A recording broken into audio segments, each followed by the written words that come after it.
Welcome to lesson number 1, moles and molar mass. Our lesson objectives: determine the number of atoms in a molecule as well as calculate the molar mass of a substance. So as we go through this unit, we're going to learn the language of chemistry and how to write chemical formulas as well as chemical reactions. So this study of stoichiometry is the study of the amount of reactants, the things that we start with, and then the products, the things that we end up with in chemical reactions. So another way to put it is it's the study of chemical recipes that we use. And in order to understand these chemical recipes, we need to understand how to write and how to break down chemical formulas. And so when we have a chemical formula like down here, we have these little numbers called the subscripts, and they represent the number of atoms that we have in that formula. And we have the big number out in front, the coefficients, which represent the total number of molecules or compounds that we have. So let's break it down. If I wanted to figure out how many of each type of atom I have in this chemical formula, what would I do? Well, the first thing to notice is that when there's not a subscript, there's an unwritten 1 there. So since there was nothing here for the P, it means I have only one P. And let's look at this parentheses here. So it says PO4, and it's in parentheses, and there's a 2 subscript after that. That means I have 2 PO4s. 1, 2. And so if I want to figure out just right now how many P's and how many O's do I have in those 2 PO4s, I have 2 P's and 8 oxygens. So 2 P's and 8 O's. Looking at the CAs, there's a 3 here. What does that mean? It means I have 3 calciums. And so, not looking at the 3 out in front right now, in one compound, Ca3PO42, I have 3 calciums, 8 oxygens, and 2 phosphorus. So what does the 3 out in front mean? That means I have 3 of those compounds. So I have 3 of all of this. Or I can just rewrite the chemical formula 3 times. 1, 2, 3. So how do I figure out how many then I have of each of these atoms? Well, I could do all this and add them up, or there's an easier way. And what we can do is simply this. So we'll start with oxygen first. I have 4 oxygen times 2 gives me 8. 8 times 3 gives me 24. For the phosphorus, 1 times 2 is 2. 2 times 3 gives me 6. And lastly, we have 3 calcium times 3 gives me 9 CAs. So let's see some more examples. Let's figure out the number of atoms of each type. So for nitrogen, there's an unwritten 1 here, but I also have another nitrogen over here, so there's another unwritten 1. So 1 plus 1 gives me 2 nitrogens. For the hydrogens, I have 4, and for oxygen, I have 3. Next example, for aluminum, I have 2, and then again, we have this parentheses thing here. We have SO4, and I have 3 of them, so I have 3 SO4s. So again, it means I have 1, 2, 3.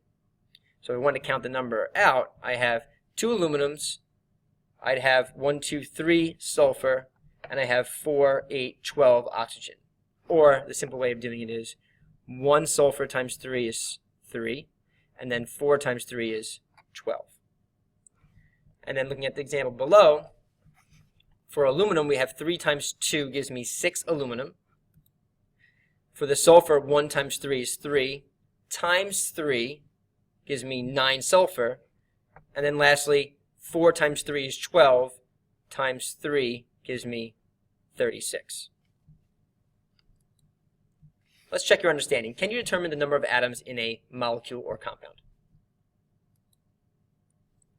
Now let's talk about the mole. And we discussed this already in class. The mole is a unit that measures the amount, the number of particles of a substance. And the abbreviation for mole is MOL. 1 mole is equal to Avogadro's number, which is 6.02 times 10 to the 23rd particles or things. So as we discussed in class, the mole is essentially a way of packaging up a lot of small things like atoms. 1 mole is equal to the mass of the chemical formula that we have in grams. And this is a way that we can quantify a mole of a substance in the lab using a scale. So if you think about it, we do this in everyday life. We package up things. So instead of saying we have 12 eggs, we say we have 1 dozen eggs. It's a way of packaging up a lot of a substance into one bigger unit. So 1 mole of eggs would then be equal to 6.02 times 10 to the 23rd eggs. That's a lot of eggs. So for example, if I said I have 3.5 dozen roses, that would mean I have 3.5 times a dozen, which is 12, which is 42 roses. So if I said I had 3.5 moles of roses, it's just simply 3.5 times the value of a mole, which is 6.02 times 10 to the 23rd. So the answer would then be 2.1 times 10 to the 24 roses. Again, a very large number of roses. So what is this molar mass? It's the gram formula mass. It's the mass of the chemical formula in grams. And we'll use the abbreviation GFM.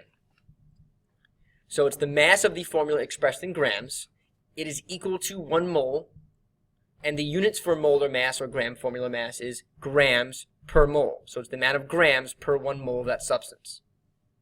And the elements, their molar mass, or their gram formula mass, is reported on the periodic table. So the mass that's on the periodic table is the molar mass of that substance. So how do we calculate that out? First thing you do, count the number of atoms in the chemical formula in your compound. You're going to look up the mass of each of those atoms on the periodic table, and then you're going to multiply the mass by the number of atoms that you have. And once you add all those up, that's the total mass. That's the GFM, the gram formula or molar mass of that substance. So let's see some examples. What is the molar mass of the element iron? So I locate iron, which is Fe, and the upper left-hand corner is the mass. So the mass of 1 mole of iron is going to be 55.8 grams per mole. We're going to round to nearest tenth always on the masses on the periodic table. So what does that mean? It means for every 1 mole of iron, I have 55.8 grams. What is the molar mass of copper? I locate copper. Here it is. And so the molar mass of copper to nearest tenth is 63.5 grams. Again, I have 63.5 grams for 1 mole of that substance copper. What about for compounds? Well, now we're just going to add them all up. So what is the molar mass of water? So water is H2O. So I have 2 hydrogens. Each one is 1. So 1 plus 1 is 2.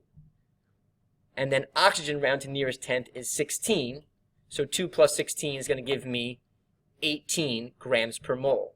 Again, because water's chemical formula is H2O. So I need 2 hydrogens, each with a mass of 1. What is the gram formula mass of calcium chloride? Well, calcium chloride is CaCl2. So 1 calcium is 40.1 grams to nearest tenth. And then we have 2 chlorines. Each one is 35.5 to nearest tenth. So 35.5 times the 2 chlorines I have, plus 40.1 for the 1 calcium, gives me a gram formula mass or molar mass of 111.1 grams per mole. So if I had 1 mole of calcium chloride, the mass would be 111.1 grams. And that's something that I could mass on a scale in the lab. So let's check your understanding. Can you calculate the molar mass or gram formula mass of a substance? At this point, you should be able to determine the number of atoms in a molecule, as well as calculate the molar mass of an element or compound.